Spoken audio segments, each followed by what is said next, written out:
말 더럽게 안 들어. 차리죠, 정말. 정말. 시집을 잘 못 온 건가? 어떡하지? 안녕하세요. 황금빛 사랑방입니다. 오늘도 이야기가 마음에 드셨다면 구독과 좋아요 꾹 눌러주세요. 댓글도 남겨주시면 감사하겠습니다. 오늘의 사연 지금 바로 시작하겠습니다. 시작하는 줄 아셨죠? 영상 끝에 보너스 영상 있습니다. 즐겁게 봐주세요. 시댁 주방이었습니다. 명절 아침에 후덥지근한 공기 속에서 시어머니 혜숙과 며느리 수진이 좁은 조리대를 사이에 두고 서 있었습니다. 싱크대 위 하얀 접시에는 수진이 새벽부터 정성껏 빚은 송편들이 가지런히 놓여 있었습니다. 친정 어머니에게 배운 방식 그대로 쑥을 넣고 적당한 크기로 빚은 송편이었습니다. 혜숙의 시선이 그 위로 천천히 내려왔습니다. 혜숙이 송편 하나를 집어들었습니다. 손가락으로 모양을 살피고 크기를 가늠하더니 입술을 살짝 다물었습니다. 접시를 조리대 한쪽으로 밀어냈습니다. 이건 좀 그런데. 수진의 손이 행주를 쥔 채 멈췄습니다. 네. 뭐가요, 어머님? 우리 집안 상에는 이런 식으로 만든 건 안 올려. 하지만 이건 저희 친정에서 하던 방식이라서요. 혜숙이 고개를 저었습니다. 그래도 여기는 우리 집이잖아. 우리 방식대로 해야지. 혜숙의 손이 다시 접시를 밀었습니다. 조금 더 강하게. 수진이 재빨리 접시를 붙잡았습니다. 3시간 동안 정성껏 만든 것이었습니다. 그냥 밀려날 수 없었습니다. 두 사람의 손이 하얀 접시 양쪽 끝을 잡았습니다. 접시가 두 사람 사이에서 미묘하게 흔들렸습니다. 혜숙의 손에 힘이 들어갔습니다. 수진도 놓지 않았습니다. 서로의 눈이 마주쳤습니다. 말없는 대치였습니다. 어머님, 놓으라니까. 제가 만든 건데요. 그러니까 놓으라고. 공기가 팽팽하게 당겨졌습니다. 혜숙이 갑자기 손을 놓았습니다. 수진이 뒤로 비틀거렸습니다. 균형을 잃은 접시가 손에서 미끄러졌습니다. 쨍그랑. 접시가 타일 바닥과 부딪히는 날카로운 소리가 주방을 가득 채웠습니다. 하얀 송편들이 사방으로 튕겨나갔습니다. 깨진 도자기 파편들이 바닥에 흩어졌습니다. 앙금이 터진 송편도 있었습니다.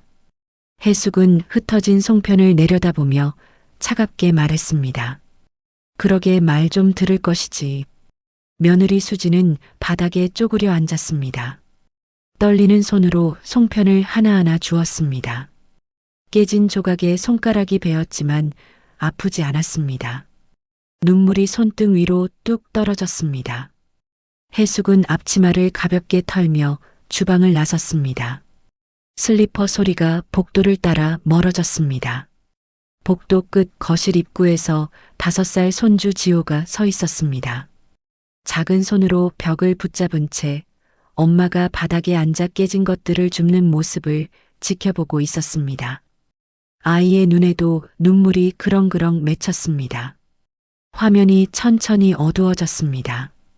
사돈, 그 보이지 않는 전쟁. 6달 전, 결혼식장 로비의 샹들리에 아래로 따뜻한 조명이 쏟아졌습니다. 양가 부모님들이 처음 마주 앉는 순간이었습니다. 신부 친정어머니 정민은 떨리는 손으로 찻잔을 들었고 신랑 시어머니 혜숙은 가지런히 놓인 손으로 미소를 지었습니다. 우리 며느리 잘 부탁합니다. 혜숙의 목소리는 부드러웠습니다. 하지만 그 속에는 단단한 무언가가 깔려 있었습니다. 저희 딸도 잘 부탁드려요. 정미가 고개를 숙이며 화답했습니다. 테이블 위에는 양가에서 준비한 예물함이 나란히 놓여 있었습니다. 혜숙의 시선이 자연스럽게 신부 측 예물함 위를 훑쳤습니다. 시선이 머무는 시간이 조금 길었습니다.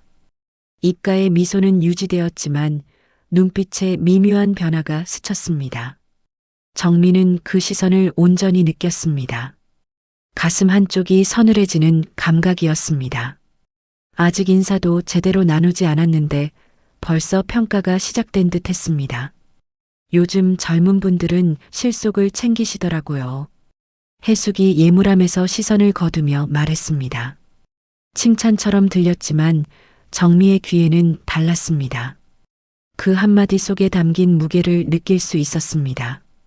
실속이라는 단어 뒤에 숨은 다른 의미를 읽었습니다. 격이 낮다는 뜻일까? 아니면 성의가 부족하다는 뜻일까? 주변으로 하객들이 축하 인사를 건네러 왔다 갔다 했습니다. 해숙은 능숙하게 사람들을 맞이했습니다. 허리를 숙이는 각도부터 악수하는 손의 위치까지 모든 것이 자연스러웠습니다. 오랜 시간 이런 자리를 겪어온 사람의 여유가 몸에 배어 있었습니다. 정민은 그 모습을 지켜보며 자신도 모르게 등을 곧게 폈습니다. 비교당하고 싶지 않았습니다. 하지만 이미 비교는 시작되고 있었습니다. 하객들의 시선이 두 어머니를 번갈아 보았습니다. 식사 자리가 마련되었습니다. 메뉴를 정할 때 해숙이 먼저 말했습니다. 이 코스가 좋을 것 같은데요. 하객분들 연령대를 생각하면 정미가 다른 메뉴를 조심스럽게 제안했습니다. 이쪽도 괜찮아 보이는데요. 해숙은 고개를 끄덕이며 말했습니다. 그것도 좋긴 한데 그래도 이게 더 무난할 것 같아요. 거절이 아닌 듯 보였지만 결국 해숙의 선택으로 돌아갔습니다. 좌석 배치를 할 때도 마찬가지였습니다. 정미의 의견은 들어주는 척하다가 자연스럽게 원래의 방향으로 흘러갔습니다. 상이라는 형식이었지만 실질적으로는 통보였습니다. 신랑 아버지와 신부 아버지는 따로 자리를 옮겨 술잔을 기울였습니다. 그들의 대화는 편안해 보였습니다. 가끔 웃음소리도 들렸습니다. 남자들끼리는 금방 친해지는 듯 했습니다. 하지만 여성들 사이의 공기는 달랐습니다. 말은 정중했고 표정은 온화했지만 그 아래 흐르는 무언가가 불편했습니다. 보이지 않는 긴장이 테이블 위를 맴돌았습니다. 애들 신혼집 준비는 어떻게 하실 계획이세요? 해숙이 찻잔을 내려놓으며 물었습니다. 질문은 자연스러웠지만 정민은 대답하기가 조심스러웠습니다. 어떤 대답을 해도 평가받을 것 같았습니다. 너무 많이 해주겠다고 하면 과한 것 같고 적게 한다고 하면 부족해 보일 것 같았습니다. 줄타기하는 기분이었습니다. 정민은 준비한 내용을 차분히 설명했습니다. 가전제품과 가구 일부를 지원할 계획이라고 말했습니다. 해숙은 고개를 끄덕이며 들었습니다. 그리고는 자신들이 아들에게 해줄 것들을 나열하기 시작했습니다. 집계약금 지원, 인테리어 비용 전액, 주요 가전제품 일체, 혼수 가구까지. 그 목록은 길었고 구체적이었습니다. 정민은 듣는 내내 작아지는 기분이었습니다. 자신이 준비한 것들이 초라하게 느껴졌습니다. 비교하려는 의도가 아니었을 수도 있지만 결과적으로 비교가 되었습니다. 식이 끝나고 사진을 찍는 시간이 다가왔습니다. 포토존에서 양가 어머니들이 나란히 섰습니다. 카메라를 향해 웃었지만 정미의 미소는 어색했습니다. 입꼬리는 올라갔지만 눈은 웃지 않았습니다. 해숙은 자연스럽고 우아했습니다. 카메라를 보는 각도까지 계산된 듯 했습니다. 사진기사가 지시했습니다. 조금만 더 가까이 서주세요. 정민은 한 발 다가서는 것조차 망설여졌습니다. 옆 사람과의 거리가 가까워질수록 불편함도 커졌습니다. 어색한 미소를 지은 채 카메라 셔터 소리를 기다렸습니다. 신랑 신부가 퇴장하고 하객들이 하나둘 빠져나갔습니다. 정리를 하는 동안에도 해숙은 이것저것 챙겼습니다. 직원들에게 지시하고 확인하는 모습이 능숙했습니다. 정미도 분주히 움직였지만 해숙만큼 능숙하지 못했습니다. 결혼식장 직원들도 자연스럽게 해숙에게 더 자주 확인을 받았습니다. 정민은 옆에서 거들 뿐이었습니다. 주도권은 이미 넘어간 듯 했습니다. 주차장으로 향하는 길이었습니다. 해숙이 정미 옆으로 다가왔습니다. 앞으로 아이들 일로 자주 연락하게 될 것 같네요. 번호 저장해 드릴게요. 친절한 제안이었습니다. 하지만 정민은 그 말 속에서 앞으로의 관계 구도를 읽었습니다. 연락을 주고받는다는 것, 그 속에서 누가 주도권을 쥘 것인지 이미 정해진 듯 했습니다. 해숙이 먼저 연락하고 정미가 따르는 구조가 될 것 같았습니다. 차에 올라타기 전 정민은 뒤를 돌아봤습니다. 해숙도 자신의 차로 향하고 있었습니다. 두 사람 사이의 거리는 멀지 않았습니다. 주차장 한편에서 다른 편까지 걸어서 1분도 채 걸리지 않는 거리였습니다. 하지만 정민은 직감했습니다. 그 거리가 좁혀지기는 어려울 것이라고. 아니, 어쩌면 점점 더 멀어질지도 모른다고. 결혼식이라는 시작점에서 이미 보이지 않는 선이 그어졌습니다. 집으로 돌아가는 차 안에서 정민은 창밖을 바라봤습니다. 남편이 말했습니다. 잘 끝났네. 사돈도 괜찮은 분 같던데. 정민은 대답하지 않았습니다. 끝이 아니라 시작이었습니다. 그것도 쉽지 않은 시작이었습니다. 가로등 불빛이 차창을 스쳐 지나갔습니다. 정민은 그 흐릿한 빛을 바라보며 한숨을 삼켰습니다. 앞으로 어떤 일들이 벌어질까? 걱정이 앞섰습니다. 신혼부부의 아파트 거실이었습니다. 화사한 가을 햇살이 창문으로 들어왔지만 실내 분위기는 밝지 않았습니다. 소파에는 정미와 해숙이 마주 앉아 있었고 식탁 쪽에서는 수진이 차를 준비하고 있었습니다. 첫 명절 준비를 상의하기 위해 모인 자리였습니다. 수진의 손놀림이 평소보다 조심스러웠습니다. 찻잔이 부딪히는 소리조차 조심스러웠습니다. 해숙이 먼저 입을 열었습니다. 명절은 당연히 우리 집에서 지내야지. 우리 집안 전통도 있고 어른들도 계시니까. 단정적인 어조였습니다. 질문이 아니라 통보에 가까웠습니다. 정민은 찻잔을 들며 조심스럽게 말했습니다.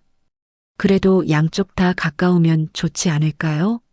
번갈아 가면서 하는 것도 요즘은 많이들 하던데요. 해숙이 고개를 저었습니다. 그건 그렇지만 원래 시댁에서 지내는 게 맞잖아요. 예로부터 그래왔고. 해숙의 대답은 부드러웠지만 확고했습니다. 의견을 묻는 듯 했지만 이미 결론은 정해져 있었습니다. 논의의 여지가 없다는 뉘앙스였습니다. 정민은 더 이상 말하지 않았습니다. 첫 만남에서부터 부딪히고 싶지 않았습니다. 수지는 찻잔을 조심스럽게 내려놓으며 두 어머니를 번갈아 봤습니다. 무언가 말하려다가 입을 다물었습니다. 자신의 의견을 말할 타이밍을 찾지 못했습니다. 남편 민수도 옆 소파에 앉아 있었지만 침묵을 지켰습니다. 이 자리에서 자신의 역할이 무엇인지 정확히 모르는 듯 했습니다. 아니, 알면서도 모르는 척하는 것처럼 보였습니다. 엄마와 아내 사이에서 어정쩡한 위치였습니다. 차례상 준비는 어떻게 할까요? 정미가 화제를 조금 돌려 다시 물었습니다. 해숙은 가방에서 메모지를 꺼냈습니다. 이미 준비해 온 것이었습니다. 제가 리스트 작성해 왔어요. 우리 집안에서 하던 방식대로 하면 될 것 같은데. 리스트는 상세했고 구체적이었습니다. 어떤 음식을 몇 접시, 어떤 과일을 몇 가지, 심지어 그릇의 종류까지 적혀 있었습니다. 정민의 집안의 방식과는 많이 달랐습니다. 송편 크기부터 나물 종류까지 모든 것이 달랐습니다. 저희 집은 조금 다르게 하는데요. 정미가 조심스럽게 말을 꺼냈습니다. 예를 들면 이런 것들은 우리 쪽에서는. 말을 잇기도 전에 해숙이 끼어들었습니다. 아, 그래도 아드님 쪽 집안 방식을 따르는 게 맞지 않을까요? 원래 그렇게 하는 거잖아요. 시댁 방식대로요. 정민은 더 이상 말하지 못했습니다. 할 말이 막혔습니다. 수진의 표정이 굳어졌습니다. 자신의 집안 전통이 자연스럽게 밀려나는 모습을 지켜봐야 했습니다. 친정 어머니가 알려준 방식들, 외할머니에게서 배운 음식들, 그 모든 것이 한순간에 다른 것, 틀린 것이 되어버렸습니다. 정민은 딸의 표정을 읽었지만 더 이상 말하지 않았습니다. 이미 분위기가 만들어졌습니다. 여기서 더 주장하면 고집스러운 사람이 될 것 같았습니다. 음식 분담은 어떻게 하실래요? 정미가 현실적인 부분을 물었습니다. 해숙은 잠시 생각하는 척하다 말했습니다. 글쎄요, 수진이가 아직 서툴 테니까 제가 대부분 준비하는 게 나을 것 같아요. 익숙하기도 하고. 대신 수진이는 당일날 설거지 같은 거 도와주면 되고. 배려처럼 들렸습니다. 하지만 자세히 들어보면 역할 분담이 아니라 역할 분리였습니다. 요리는 시어머니가, 자빌은 며느리가. 정민은 미간을 찌푸렸습니다. 그건 너무 한쪽으로 부담이 크지 않나요? 음식도 같이 준비하고 설거지도 같이 하는 게 맞지 않을까요? 해숙은 손을 저었습니다. 아니에요. 저는 익숙하니까 괜찮아요. 오히려 제가 하는 게 더 편해요. 다른 사람이 하면 손이 안 맞아서 더 힘들거든요. 배려처럼 포장되었지만 사실은 통제였습니다.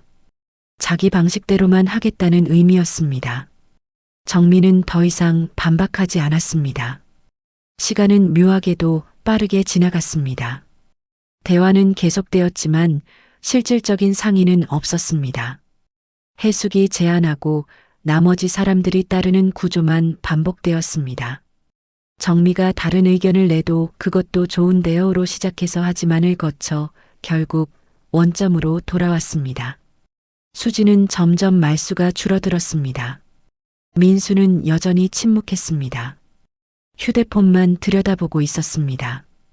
명절 당일 일정까지 정해졌습니다. 몇 시에 집에 도착하고 누가 무엇을 준비하고 어떤 순서로 진행할지 모두 해숙의 계획대로 짜여졌습니다. 정민은 수첩에 적힌 그 일정을 보며 한숨을 삼켰습니다. 자신의 의견은 단 하나도 반영되지 않았습니다. 딸의 의견도 마찬가지였습니다. 일방적인 결정이었습니다. 자리가 파하고 해숙이 먼저 일어났습니다. 그럼 그렇게 준비하도록 해요. 수고하세요. 인사를 하고 현관문을 나섰습니다. 문이 닫히고 나서야 수진이 소파에 주저앉았습니다. 엄마, 나 어떻게 해야 돼? 목소리가 떨렸습니다. 정민은 딸의 손을 잡았습니다. 참아야지 뭐. 처음부터 부딪히면 안 좋아. 천천히 내 목소리를 내야 해. 위로라기보다 체념에 가까운 말이었습니다. 정미 자신도 방법을 몰랐습니다. 어떻게 해야 자신의 의견을 존중받으면서도 관계를 유지할 수 있을지 그 답을 찾지 못했습니다. 며칠 뒤 해숙에게서 문자가 왔습니다. 명절 준비 관련 추가 사항들이었습니다. 이것도 준비해 주시면 좋을 것 같아요. 가능하시죠? 질문 형식이었지만 이미 답은 정해져 있었습니다. 수지는 답장을 보내며 무기력함을 느꼈습니다. 네, 알겠습니다. 거절할 수 없었습니다. 거절하면 안 될 것 같았습니다. 명절 일주일 전 이른 아침이었습니다. 대형마트 주차장에 차들이 빼곡히 들어차 있었습니다. 정미와 수진이 함께 왔습니다. 카트를 끌며 매장 안으로 들어가는 모녀의 발걸음은 무거웠습니다. 수진의 손에는 해숙이 문자로 보내온 장보기 목록이 출력되어 있었습니다. A사 용지 한 장 반을 가득 채운 리스트였습니다. 글씨가 빼곡했습니다. 이게 다 필요한 건가? 수진이 종이를 보며 중얼거렸습니다. 식재료부터 제수용품까지 빼곡했습니다. 심지어 특정 브랜드까지 지정된 항목도 있었습니다. 정민은 카트에 물건을 담으며 가격표를 하나하나 확인했습니다. 머릿속으로 합계 금액이 계산되었습니다. 숫자가 커질수록 미간이 좁혀졌습니다. 한숨이 나왔습니다. 고기 코너에서 정민은 잠시 멈춰섰습니다. 이 등급을 사야 하나? 손에 든 리스트에는 한우 1등급이라고 적혀 있었습니다. 해숙이 지정한 등급은 비쌌습니다. 가격표를 보니 평소 사는 고기의 거의 2배였습니다. 수지는 어머니의 망설임을 읽었습니다. 시어머니가 이거로 할애서 차례상에 올릴 거라고. 정민은 입술을 깨물었습니다. 결국 비싼 고기가 카트에 담겼습니다. 가격표를 떼어내는 직원의 손길이 보였습니다. 과일 코너도 마찬가지였습니다. 제철 아닌데 이걸 사야 해? 정미가 한숨을 쉬었습니다. 리스트에는 딸기와 참외가 적혀 있었습니다. 한가을에 구하기 어려운 과일들이었습니다. 가격은 평소의 2배가 넘었습니다. 하지만 리스트에 적혀 있었습니다. 지울 수 없었습니다. 우리 집안 차례상에는 꼭 있어야 한대요. 전통이래요. 수진의 목소리는 작았습니다. 미안함이 묻어 있었습니다. 정민은 비싼 과일을 카트에 담았습니다. 견과류 코너, 건어물 코너를 돌며 카트는 점점 무거워졌습니다. 정민은 카트를 밀며 생각했습니다. 이 많은 음식을 누가 먹을까? 명절 하루를 위해 이렇게까지 해야 하나? 하지만 입 밖으로 내지 않았습니다. 딸이 시댁에서 눈치 보일까 봐였습니다. 며느리로 들어간 딸이 힘들까 봐였습니다. 계산대 앞에서 정민은 카드를 꺼냈습니다. 직원이 바코드를 찍을 때마다 금액이 올라갔습니다. 삐삐삐. 기계음이 끊임없이 들렸습니다. 화면에 표시되는 숫자를 보는 정미의 눈썹이 조금씩 올라갔습니다. 최종 금액을 확인하는 순간 숨이 멎는 것 같았습니다. 예상보다 훨씬 많이 나왔습니다. 한 달 식비보다 많은 금액이었습니다. 결제하시겠습니까? 직원이 물었습니다. 정민은 잠시 숨을 멈췄습니다. 뒤에 대기 중인 손님들의 시선이 느껴졌습니다. 재촉하는 듯한 분위기였습니다. 카드를 건넸습니다. 결제음이 울렸습니다. 영수증이 길게 출력되었습니다. 받아든 영수증을 보니 한숨이 나왔습니다. 차에 짐을 싣는데 해숙에게서 전화가 왔습니다. 수진이 받았습니다. 네, 어머니. 지금 막 장 봤어요. 장 잘 보셨어요? 아, 그리고 한우는 1등급 이상으로 사셨죠? 등급 중요해요. 확인이라기보다 체크였습니다. 검사받는 기분이었습니다. 네, 1등급으로 샀어요. 수진이 대답했습니다. 잘하셨네요. 그리고 비용은 어떻게 할까요? 해숙이 물었습니다. 수진은 어머니를 봤습니다. 정미가 고개를 끄덕였습니다. 저희가 준비하는 거니까 저희가 부담할게요. 아, 당연하지. 수진이네가 준비하는 거니까. 저희는 집 제공하고 당일 준비 다 하는데요, 뭐. 해숙의 목소리는 당연하다는 듯 했습니다. 마치 큰 호의를 베푸는 것처럼 들렸습니다. 수진은 할 말을 잃었습니다. 감사 인사 한마디 없었습니다. 전화를 끊고 수진이 어머니를 봤습니다. 엄마 들었어? 정민은 고개를 끄덕였습니다. 두 사람은 한동안 말없이 차에 짐을 실었습니다. 무거운 장바구니보다 더 무거운 것은 마음이었습니다. 억울함과 분노가 섞였지만 표현할 곳이 없었습니다. 미안해 엄마. 내가 시집을 잘못 가서. 수진이 눈물을 글썽였습니다. 정미가 딸의 어깨를 두드렸습니다. 너 잘못 아니야. 위로했지만 정미 자신도 억울하고 화가 났습니다. 하지만 딸 앞에서 티를 낼 수 없었습니다. 엄마는 강해야 했습니다. 집으로 돌아와서 장본 물건들을 정리했습니다. 냉장고에 차곡차곡 쌓이는 식재료들을 보며 정미는 복잡한 심정이었습니다. 돈도 돈이지만 그보다 더 불편한 것은 당연하게 여기는 태도였습니다. 감사 인사 한마디 없이 마치 받아야 할 것을 받는다는 듯한 해숙의 말투가 귓가에 맴돌았습니다. 남편에게 이야기했습니다. 명절 준비 비용이 너무 많이 나왔어. 당연한 거 아니야? 원래 그런 거잖아. 며느리 쪽에서 준비하는 거. 남편의 반응은 무심했습니다. 정민은 더 이상 말하지 않았습니다.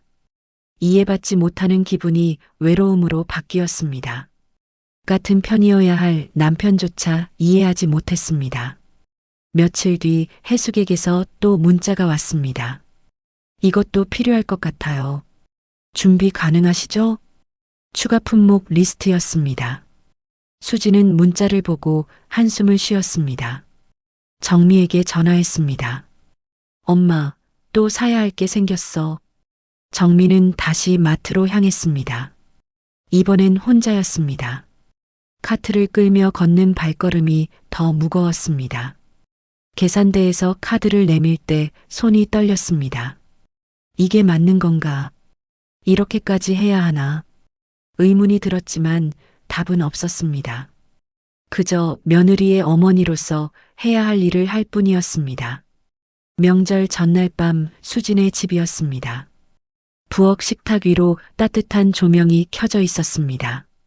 친정어머니 정미와 수진이 나란히 앉아 송편을 빚고 있었습니다.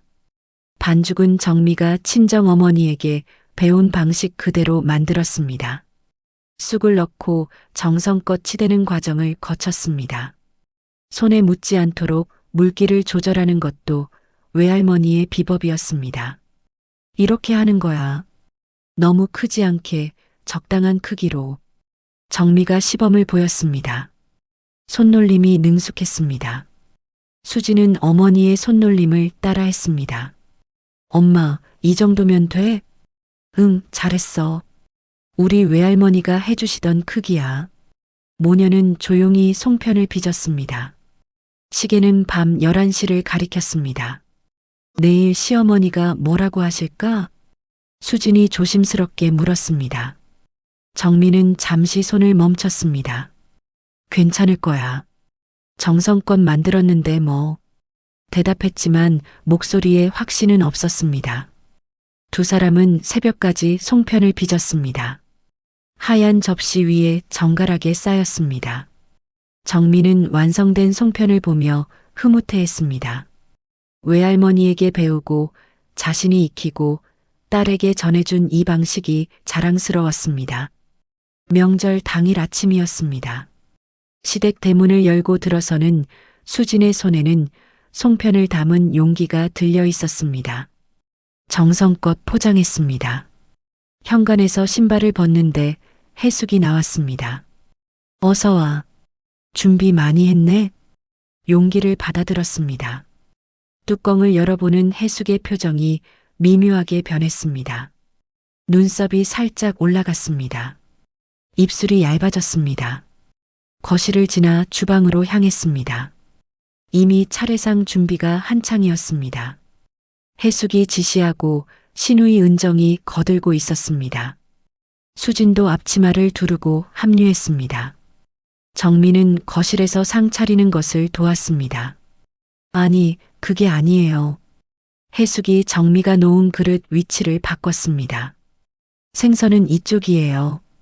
우리 집안은 원래 이렇게 해요. 정미가 놓은 위치가 틀렸다는 투였습니다. 정미는 짧게 대답하며 물러섰습니다. 네. 틀렸다는 말은 없었지만 그런 느낌이었습니다. 스스로 작아지는 기분이었습니다. 주방에서 수진이 나물을 무치고 있었습니다. 친정에서 배운 방식대로 정성껏 손질했습니다. 해숙이 옆에서 지켜봤습니다. 맛을 보더니 말했습니다. 간이 조금 약한 것 같은데? 우리 집안 입맛은 좀 센 편이거든. 수지는 소금을 더 넣었습니다. 자신의 입맛이 아닌 시댁 입맛에 맞춰야 했습니다. 친정에서 배운 간은 틀린 것이 되었습니다. 수진아, 칼질은 이렇게 하는 거야. 해숙이 수진의 손을 잡고 직접 보여줬습니다. 시집와서 배워야지. 친정에서 이런 거 안 배웠어? 농담처럼 던진 말이었지만 수진의 얼굴이 붉어졌습니다. 정민은 거실에서 그 목소리를 들었습니다. 주먹이 저절로 쥐어졌습니다. 참아야 했습니다. 차례를 지내는 시간이 다가왔습니다. 상이 차려지고 음식들이 올라갔습니다. 해숙이 하나하나 확인했습니다. 절은 이렇게 하는 거예요. 시범을 보였습니다. 상 차릴 때는 이 순서로 손짓으로 가리켰습니다. 우리 집안은 원래 이래요. 가르침은 끊이지 않았습니다. 존중이 아닌 교정이었습니다.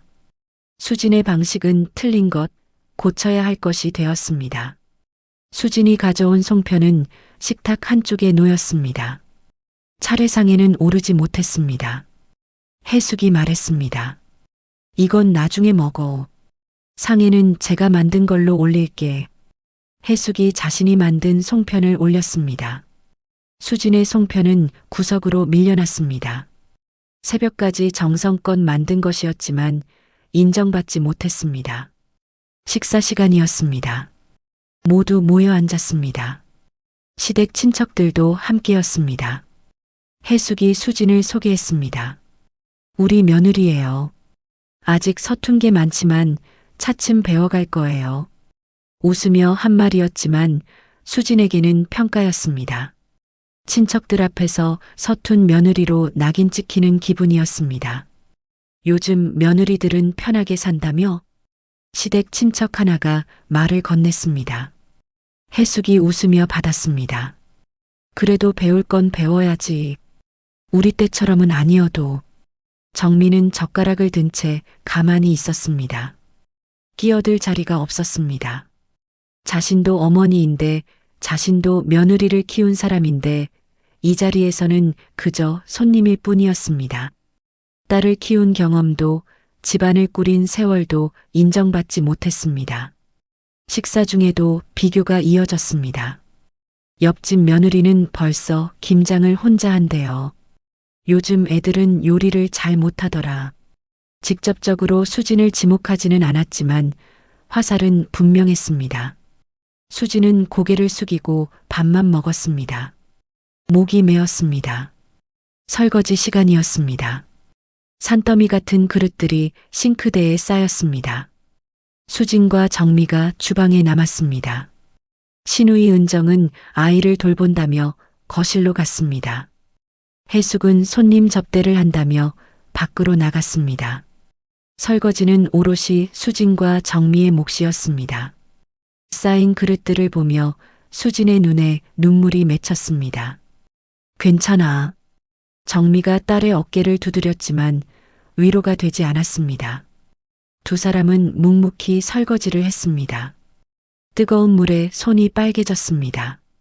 눈물인지 물인지 모를 것이 수진의 뺨을 타고 흘렀습니다.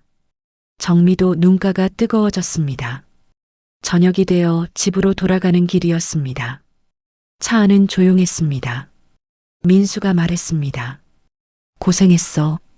하지만 수진은 대답하지 않았습니다. 정미는 뒷좌석에서 딸의 뒷모습을 바라봤습니다. 숙인 어깨가 말해주고 있었습니다. 오늘 하루가 얼마나 힘들었는지. 집에 도착해서 짐을 내렸습니다. 수진이 가져간 송편 용기가 그대로 돌아왔습니다. 거의 손대지 않은 채로 수진은 용기를 들고 한참을 서 있었습니다. 새벽까지 정성껏 만든 것이었습니다. 하지만 인정받지 못했습니다. 정미가 다가와 딸을 안았습니다. 울어도 돼. 그제야 수진이 어머니 품에서 울음을 터뜨렸습니다. 억눌렀던 감정이 쏟아졌습니다. 정미도 눈물을 흘렸습니다. 딸의 아픔이 자신의 아픔이었습니다. 백화점 문화센터 복도였습니다. 유리창 너머로 아이들의 미술 수업이 보였습니다. 학부모들이 복도 벤치에 앉아 기다리고 있었습니다. 수진과 정미가 나란히 앉아 있었고 조금 떨어진 곳에 해숙도 서 있었습니다. 오늘은 양쪽 할머니가 모두 손주를 보러 온 날이었습니다. 해숙은 팔짱을 낀 채 창밖을 바라보고 있었습니다. 수업이 끝나는 종이 울렸습니다. 문이 열리고 아이들이 우르르 나왔습니다. 5살 지호가 그림을 들고 뛰어나왔습니다. 할머니, 아이는 주저없이 정미에게 달려왔습니다. 정미가 아이를 안아 올렸습니다. 우리 지호 재미있었어? 아이는 고개를 끄덕이며 환하게 웃었습니다. 자연스럽고 편안한 모습이었습니다. 정미의 품에서 마음껏 웃고 떠들었습니다. 해숙이 천천히 다가왔습니다. 지호야, 할머니한테도 인사하지? 목소리는 부드러웠지만 아이의 반응이 달라졌습니다. 지호는 정미 품에서 해숙을 봤습니다. 방금 전까지 밝던 표정이 조심스러워졌습니다. 안녕하세요. 목소리가 작아졌습니다. 존댓말을 썼습니다. 정미는 그 변화를 온전히 느꼈습니다. 아이를 천천히 내려놓았습니다. 오늘 뭐 배웠어? 해숙이 허리를 굽혀 아이 눈높이에 맞췄습니다. 아이는 대답 대신 수진을 봤습니다. 도움을 청하는 눈빛이었습니다. 엄마. 수진이 다가가 아이 손을 잡았습니다. 할머니한테 말씀드려. 뭐 배웠는지. 아이는 망설이다가 작은 목소리로 대답했습니다. 나무요. 단답형이었습니다. 더 이상 말하지 않았습니다. 카페로 자리를 옮겼습니다. 4사람과 아이가 테이블에 둘러앉았습니다. 지호는 자연스럽게 정미와 수진 사이에 앉았습니다. 해숙이 맞은편에 앉자 아이는 고개를 숙였습니다. 전에는 보지 못했던 모습이었습니다. 언제부터 이렇게 됐을까? 정미는 아이를 유심히 관찰했습니다. 지호야, 할머니가 사탕 줄까? 해숙이 가방에서 사탕을 꺼냈습니다. 지호는 바로 손을 내밀지 않았습니다. 엄마를 봤습니다. 허락을 구했습니다. 받아, 지호야. 수진이 말했습니다. 그제야 아이는 조심스럽게 손을 내밀었습니다. 감사합니다. 예의 바른 말투였지만 어색했습니다. 로봇처럼 느껴졌습니다. 자발적이지 않았습니다. 정미가 아이에게 말했습니다. 지호야, 외할머니랑 아이스크림 먹을까? 아이의 얼굴이 확 밝아졌습니다. 응, 먹을래. 반말이 튀어나왔습니다. 자연스러운 반응이었습니다. 정미 앞에서는 편안했습니다. 마음껏 표현했습니다. 해숙은 그 모습을 지켜봤습니다. 표정은 변하지 않았지만 눈빛에 미묘한 감정이 스쳤습니다. 질투일까 아니면 서운함일까? 요즘 유치원은 어때? 해숙이 다시 아이에게 물었습니다. 아이는 대답하기 전에 잠시 생각했습니다. 무슨 말을 해야 할지 고민하는 듯 했습니다. 좋아요. 짧은 대답이었습니다. 친구는 많이 사귀었어? 네. 역시 짧았습니다. 대화가 이어지지 않았습니다.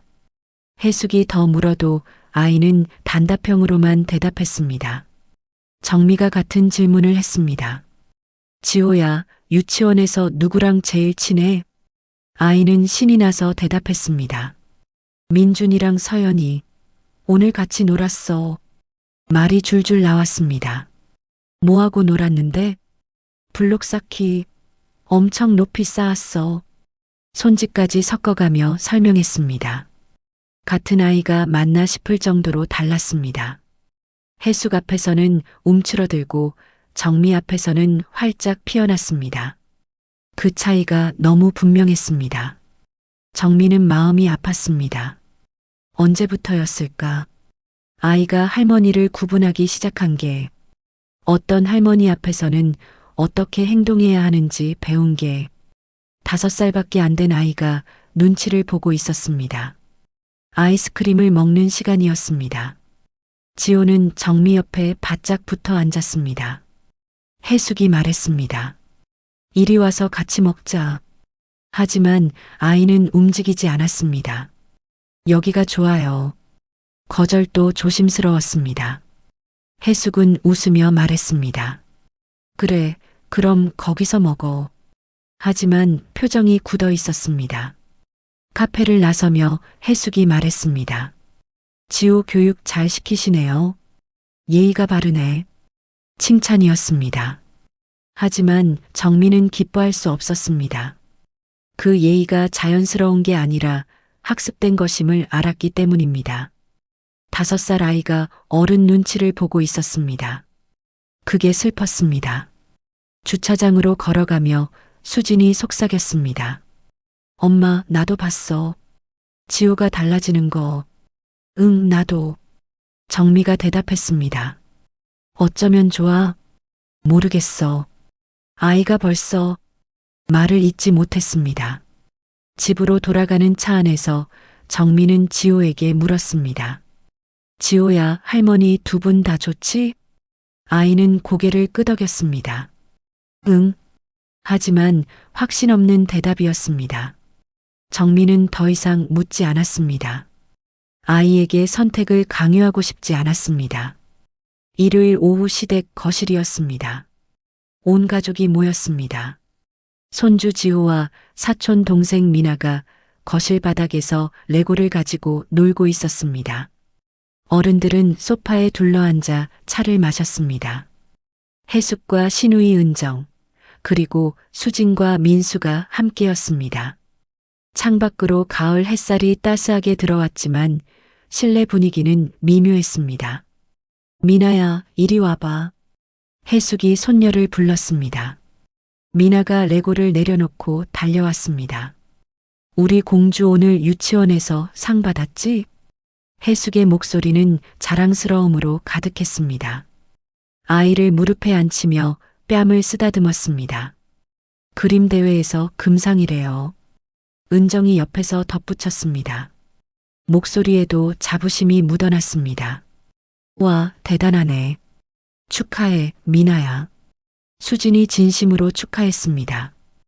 해숙은 미나를 꼭 안았습니다. 우리 미나 정말 똑똑해. 할머니가 얼마나 자랑스러운지 몰라. 칭찬이 쏟아졌습니다. 아이는 할머니 품에서 환하게 웃었습니다. 사랑받는다는 확신에 차 있었습니다. 해숙의 얼굴에도 미소가 가득했습니다. 지호는 요즘 어때? 해숙이 수진에게 물었습니다. 잘 지내요. 미술학원 다니는 거 재미있어 하고요. 수진이 대답했습니다. 그래, 잘하나? 물음표가 붙은 질문이었습니다. 열심히 하고 있어요. 수진의 대답은 조심스러웠습니다. 해숙은 고개를 끄덕였습니다. 그래도 아직 어리니까 천천히 하지 뭐. 조급해할 필요 없어. 격려처럼 들렸지만 미묘했습니다. 미나에게는 똑똑하다 대단하다는 칭찬이, 지호에게는 천천히 조급해하지 마는 격려가 향했습니다. 같은 5살인데 기준이 달랐습니다. 온도 차이가 느껴졌습니다. 아이들이 다시 레고를 가지고 놀았습니다. 미나가 성을 만들고 있었습니다. 해숙이 다가가 봤습니다. 우와, 우리 미나 손재주 좋네. 이거 혼자 만들었어? 응. 미나가 자랑스럽게 대답했습니다. 정말 잘했어. 할머니가 사진 찍어줄까? 해숙은 휴대폰을 꺼내 미나의 작품을 찍었습니다. 여러 각도에서 찍었습니다. 지호도 자동차를 만들어서 들고 왔습니다. 할머니, 저도요. 봐요. 해숙은 잠깐 봤습니다. 응, 열심히 만들었구나. 반응이 달랐습니다. 사진을 찍지도 않았습니다. 칭찬의 온도가 확연히 낮았습니다. 지호는 그 차이를 느꼈는지 자동차를 내려놓고 조용히 돌아섰습니다. 작은 어깨가 축 처졌습니다. 수지는 그 장면을 지켜봤습니다. 가슴이 답답했습니다. 민수에게 눈짓했지만 민수는 눈치채지 못했습니다. 텔레비전을 보고 있었습니다. 은정은 휴대폰을 보고 있었습니다. 아무도 그 미묘한 차이를 문제 삼지 않았습니다. 아니, 보지 못했습니다. 당연하게 여기는 듯 했습니다. 간식 시간이었습니다. 해숙이 과일을 깎아서 접시에 담아왔습니다. 미나야, 딸기 먹어. 할머니가 예쁘게 깎아줬지? 미나에게 먼저 건넸습니다. 포크로 하나 집어 아이 입에 직접 넣어줬습니다. 맛있어? 응. 미나가 웃으며 대답했습니다. 지호도요. 수진이 말했습니다. 응, 지호도. 해숙은 지호에게도 접시를 내밀었습니다. 하지만 직접 먹여주지는 않았습니다. 여기 있어, 먹어. 접시만 건넸습니다. 순서도 항상 미나가 먼저였습니다. 사소한 차이였지만 반복되었습니다. 쌓였습니다. 저녁 먹고 집으로 돌아가는 길이었습니다. 차 안에서 지호가 물었습니다. 엄마, 할머니는 미나를 더 좋아하는 거야? 수지는 운전대를 잡은 채 굳어졌습니다. 예상했던 질문이었지만 막상 들으니 마음이 아팠습니다. 아니야, 둘 다 좋아하셔. 거짓말이라는 걸 수진도 알았습니다. 아이도 아는 듯 했습니다. 그런데 왜 미나한테만 사진 찍어줘? 아이의 목소리가 작아졌습니다. 그건 할머니가 깜빡하신 거야. 변명 같은 대답이었습니다. 지호는 더 이상 묻지 않았습니다. 창밖을 바라봤습니다. 수지는 백미러로 아이를 봤습니다. 작은 어깨가 숙여져 있었습니다. 5살 아이가 상처받고 있었습니다. 집에 도착해서 민수에게 말했습니다. 당신 어머니가 아이들한테 차별하시는 것 같아. 민수는 고개를 저었습니다. 그럴 리가. 내가 예민한 거 아니야? 아니야, 지호도 느끼고 있어. 수진의 목소리가 떨렸습니다. 뭘 어쩌라고? 우리 엄마 성격 그래. 딸 손주가 더 예쁜 거지. 당연한 거 아니야? 민수의 반응은 무심했습니다. 당연하게 여겼습니다. 수지는 더 이상 말하지 않았습니다. 남편조차 이해하지 못했습니다. 편을 들어주지 않았습니다. 그날 밤 수지는 잠들지 못했습니다. 지호가 느꼈을 서운함을 생각했습니다. 아이가 물었던 질문이 귓가에 맴돌았습니다. 할머니는 미나를 더 좋아하는 거야? 직접 말하지 않아도 비교의 기준은 분명히 전달되고 있었습니다.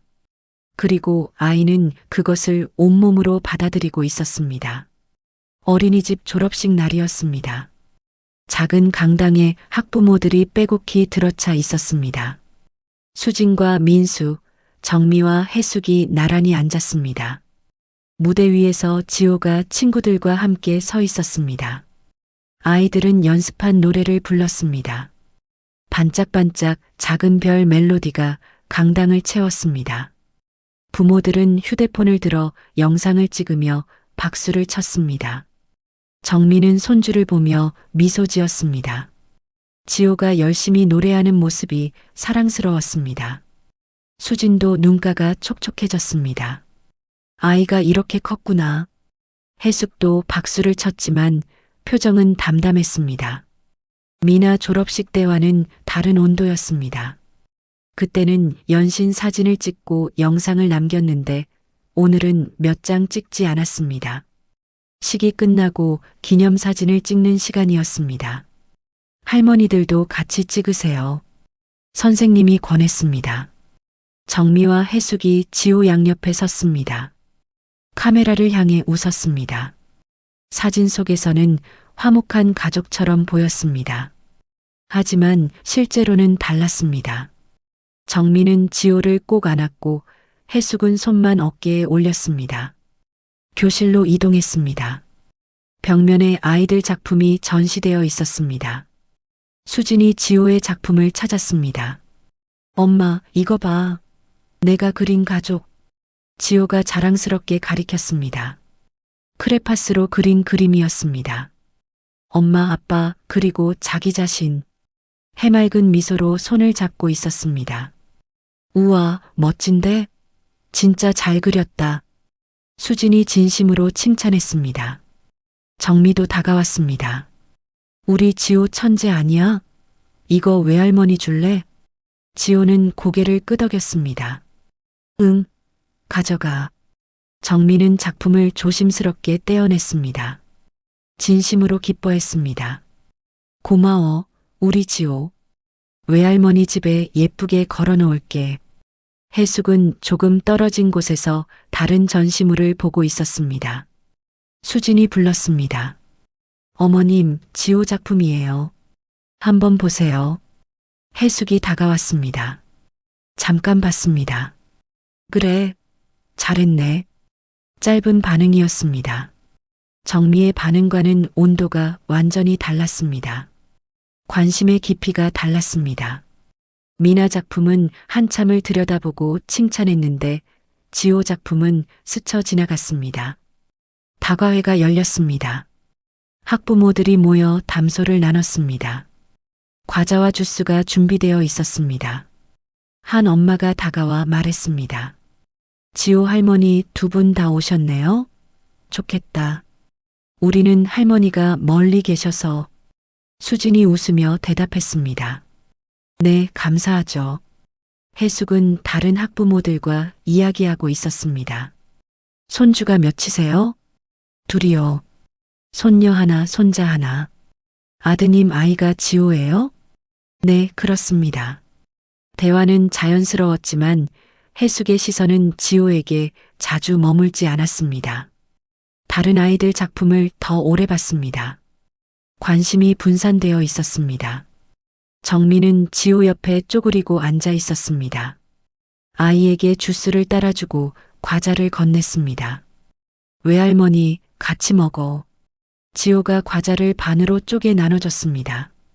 그래, 우리 지호 착하네. 외할머니 덕분에 맛있게 먹는다. 정민은 아이를 꼭 안았습니다. 진심 어린 애정이었습니다. 행사가 끝나고 주차장으로 향했습니다. 해숙이 먼저 걸음을 옮겼습니다. 먼저 갈게요. 약속이 있어서요. 간단한 인사였습니다. 손주 졸업식이 끝나자마자 서둘러 떠났습니다. 정민은 그 뒷모습을 지켜봤습니다. 손주 졸업식보다 중요한 약속이 무엇일까? 이해되지 않았습니다.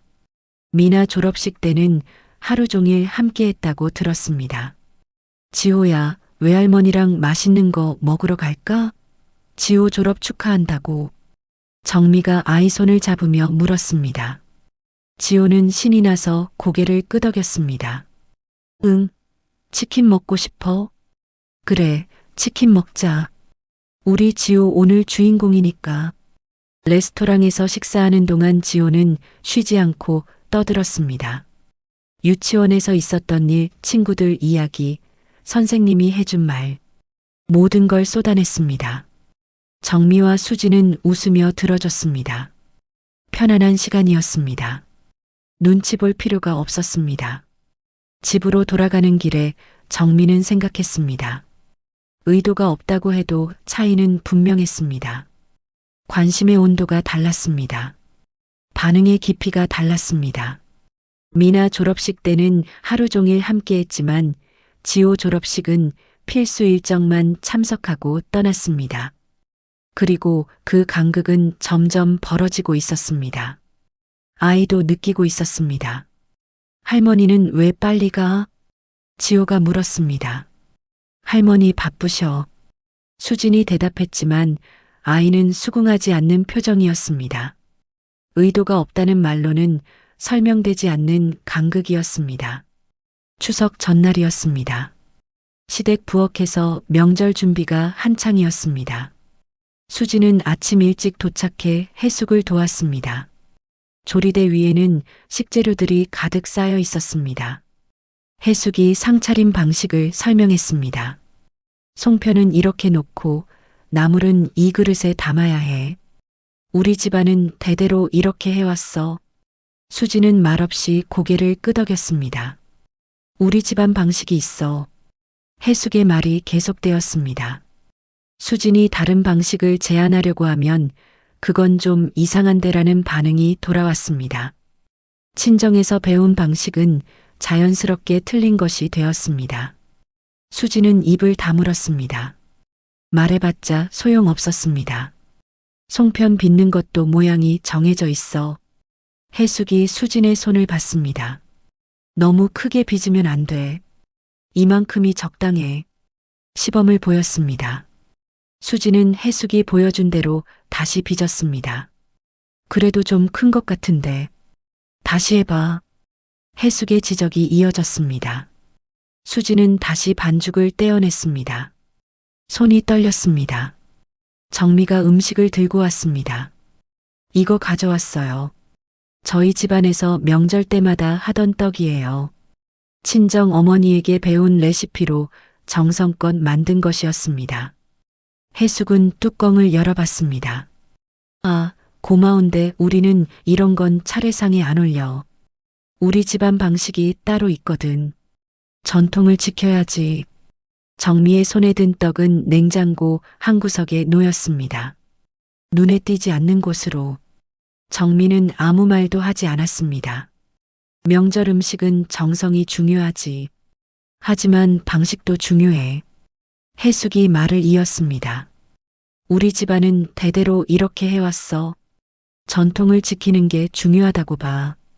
요즘 젊은 사람들은 이런 거 잘 모르더라고. 수지는 대답하지 않았습니다. 자신의 집안 전통은 언급할 수 없는 분위기였습니다. 존중받지 못하는 기분이었습니다. 자신의 뿌리가 부정당하는 느낌이었습니다. 차례 시간이 다가왔습니다. 상이 차려지고 가족들이 모였습니다. 절을 하는 순서도 술을 따르는 방식도 음식을 놓는 위치도 모두 시댁 방식이었습니다. 정미는 옆에서 지켜봤습니다. 딸이 자신이 배운 방식을 완전히 잊어가는 모습이 안타까웠습니다. 수진의 정체성 일부가 지워지는 것 같았습니다. 식사 시간이었습니다. 시댁 친척들이 모여 앉았습니다. 수진이네 친정은 명절을 어떻게 보내요? 한 친척이 물었습니다. 수진이 대답하려는데 해숙이 먼저 말했습니다. 요즘은 다들 간소하게 하잖아. 젊은 세대들은. 하지만 우리는 전통을 지켜. 옛날 방식 그대로. 수진의 집안이 전통을 지키지 않는다는 뉘앙스였습니다. 그래도 요즘 세대는 편하게 사는 게 맞지. 우리 때처럼 고생할 필요는 없고. 다른 친척이 거들었습니다. 그렇긴 한데 배울 건 배워야지. 명절 음식 하나 제대로 못하면 되겠어? 해숙의 말에 사람들이 고개를 끄덕였습니다. 수진의 방식은 배워야 할 대상, 고쳐야 할 대상이 되었습니다. 수진은 숟가락을 든 채 굳어 있었습니다. 설거지하며 수진이 정미에게 작은 목소리로 말했습니다. 엄마, 우리 집 방식도 틀린 게 아닌데. 외할머니한테 배운 것들인데. 알아, 지호야. 엄마도 알아. 정미가 딸의 손을 잡았습니다. 하지만 여기서는 이렇게 해야 해. 내가 참아야 해. 체념한 목소리였습니다. 정미도 방법을 몰랐습니다. 지호가 부엌에 들어왔습니다. 엄마, 우리 외할머니 집은 언제가? 아이의 질문에 수지는 할 말을 잃었습니다. 나중에 가자. 왜 할머니 집만 와? 외할머니 집도 가고 싶은데. 아이도 불균형을 느끼고 있었습니다. 정미는 아이를 안아 올렸습니다. 다음에 외할머니 집에서 명절 보내자. 그때 외할머니가 맛있는 거 많이 해줄게. 정말? 응, 약속? 집으로 돌아가는 차 안에서 수진이 말했습니다. 다음 명절은 우리 집에서 지내면 안 돼? 민수가 고개를 저었습니다. 그건 좀. 우리 엄마가 섭섭해 하실 거야. 그럼 나는? 우리 엄마는? 수진의 목소리가 떨렸습니다. 그래도 원래 시댁에서 지내는 거잖아. 민수의 대답은 단호했습니다. 명절은 한쪽 집안의 것만 되어가고 있었습니다. 수진의 전통은 사라지고 있었습니다. 정미의 방식은 존중받지 못했습니다. 우리의 전통은 틀린 것이 되었습니다. 존중이 아닌 수정의 대상이 된 순간 감정은 더 깊어졌습니다. 상처는 더 커졌습니다. 카페였습니다. 오후 햇살이 창문으로 들어오고 있었습니다. 수진이 해숙을 따로 만났습니다. 며칠 동안 고민한 끝에 용기를 낸 자리였습니다. 조심스럽게 말을 꺼냈습니다. 어머님, 말씀드릴 게 있어서 이렇게 시간 내주셔서 감사해요. 해숙은 커피를 한 모금 마시며 기다렸습니다. 명절 준비할 때요. 저희 집안 방식도 조금 섞으면 어떨까 해서요. 수진의 목소리는 떨렸습니다. 최대한 부드럽게 말하려고 노력했습니다. 물론 어머님 방식을 존중하지만요. 제 친정 방식도 의미가 있잖아요. 지호한테도 양쪽 전통을 다 알려주고 싶고요. 해숙은 잠시 침묵했습니다. 커피잔을 내려놓는 소리가 유난히 크게 들렸습니다. 그게 무슨 말이야? 표정이 굳어졌습니다. 내가 뭘 잘못했는데? 수지는 당황했습니다. 아니요, 그게 아니라. 그럼 왜 갑자기 이런 이야기를 해? 내가 뭐 잘못한 게 있어? 해숙의 목소리가 날카로워졌습니다.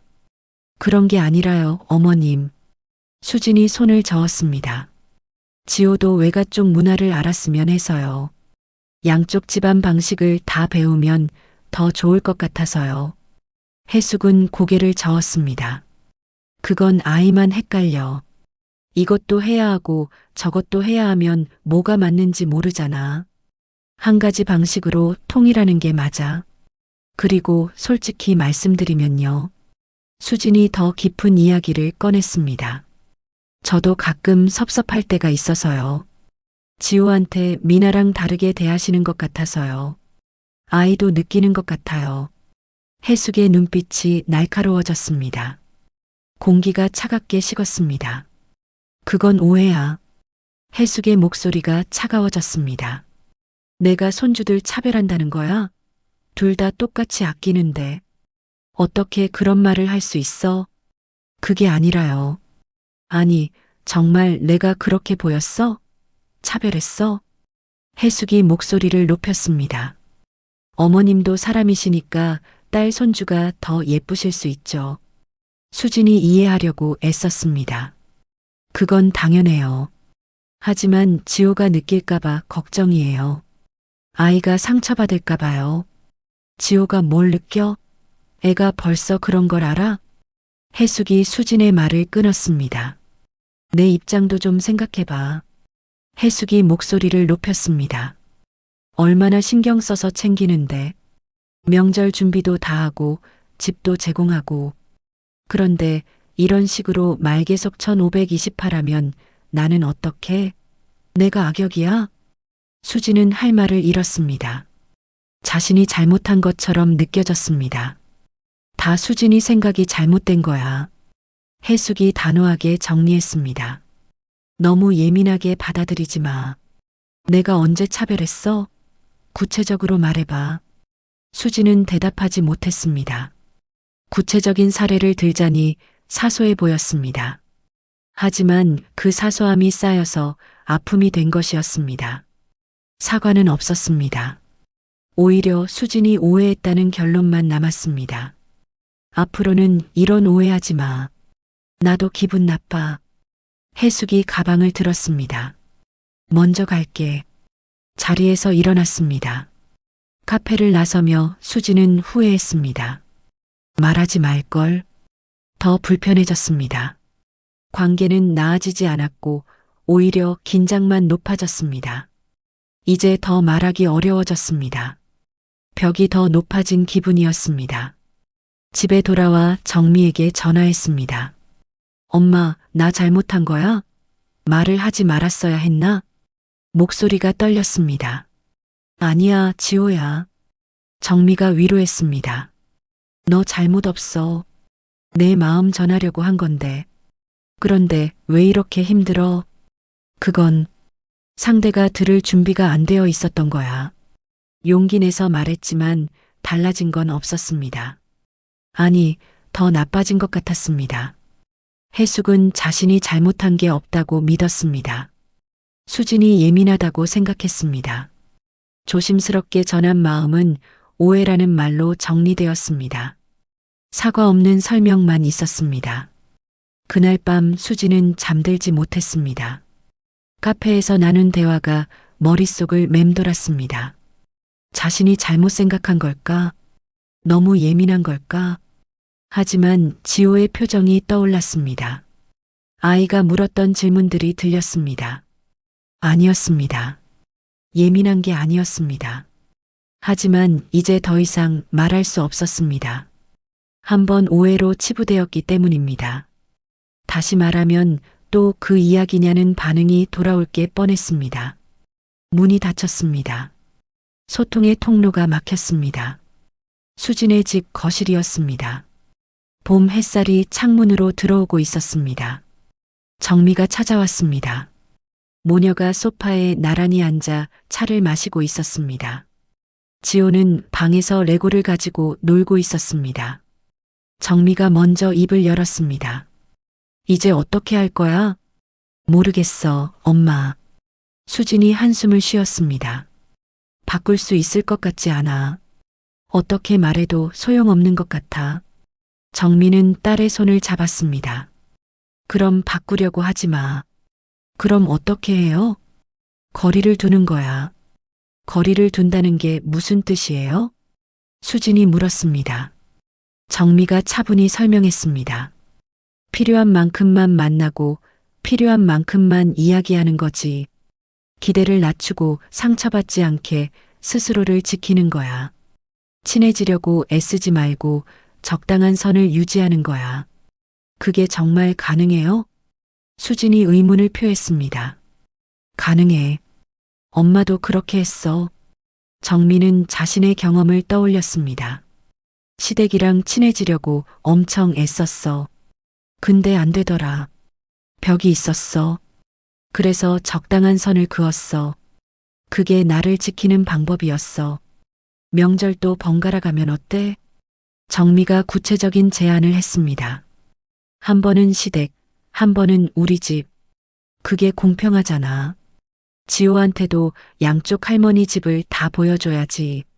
수지는 고개를 끄덕였습니다. 민수한테 말해봐야겠어요. 쉽지 않겠지만 지호 교육도 내가 주도해. 정미가 단호하게 말했습니다. 시댁 눈치 보지 말고 내 방식대로 키워. 내 아이잖아. 엄마로서 내 권리야. 외할머니한테 배운 것들도 가르쳐줘. 그게 지호의 뿌리 중 하나야. 수진의 눈에 힘이 들어갔습니다. 네, 그렇게 할게요. 며칠 뒤 수진은 민수와 진지하게 이야기를 나눴습니다. 앞으로 명절은 양가 번갈아 가면 안 될까? 올해 추석은 시댁 갔으니까 설은 우리 친정 가는 거야. 민수는 처음엔 놀랐습니다. 그게 우리 엄마가 섭섭해 하실 텐데. 그럼 우리 엄마는? 지호는? 수진이 반문했습니다. 민수는 수진의 눈빛을 봤습니다. 진심이었습니다. 더 이상 미룰 수 없다는 걸 느꼈습니다. 알았어. 우리 엄마한테 내가 말할게. 시간이 좀 걸릴 수도 있어.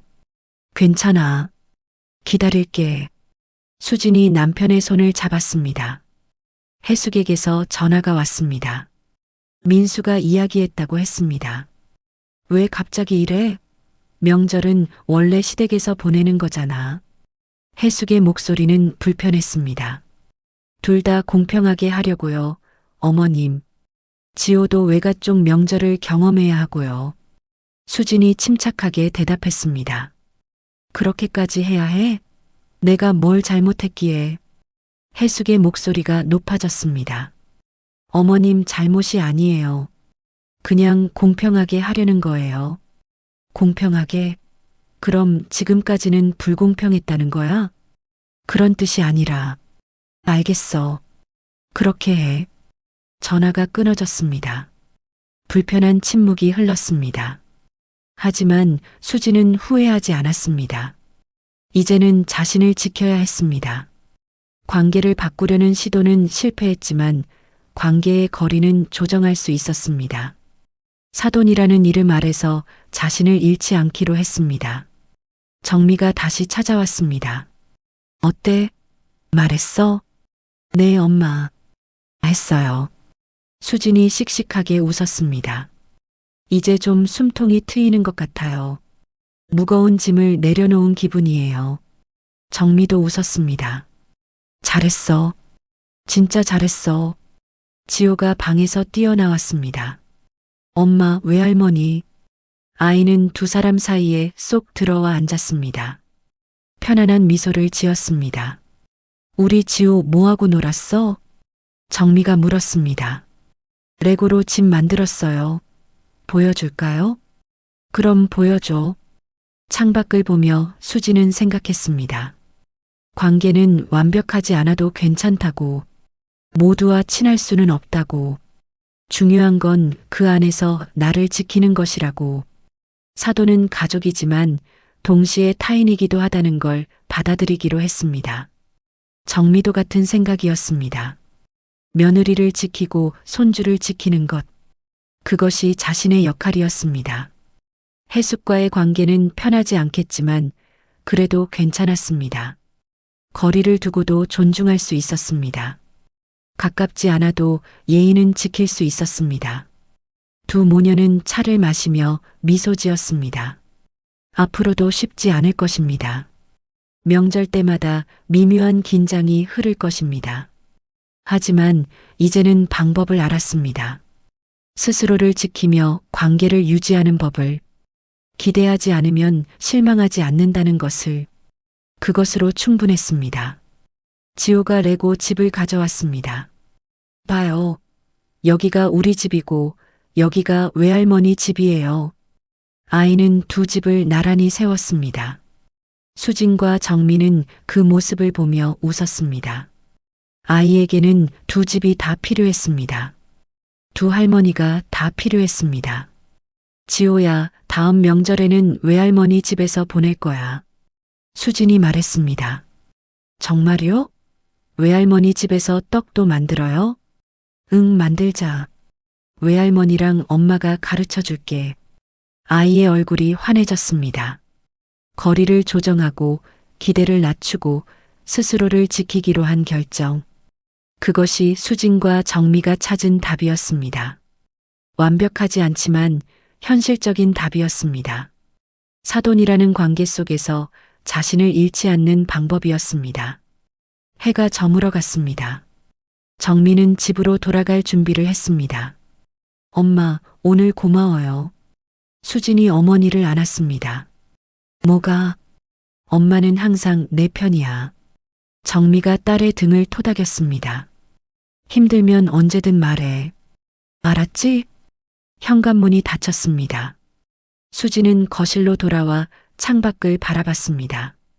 보이지 않는 전쟁은 끝나지 않았습니다. 하지만 이제는 싸우지 않기로 했습니다.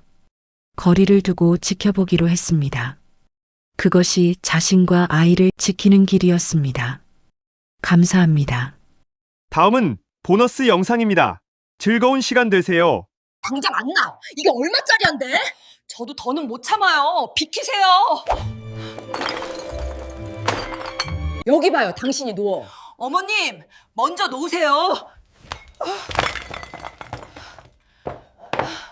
다음 주 방영 예정작입니다. 그럼 누구야 내 오빠를 죽인 게?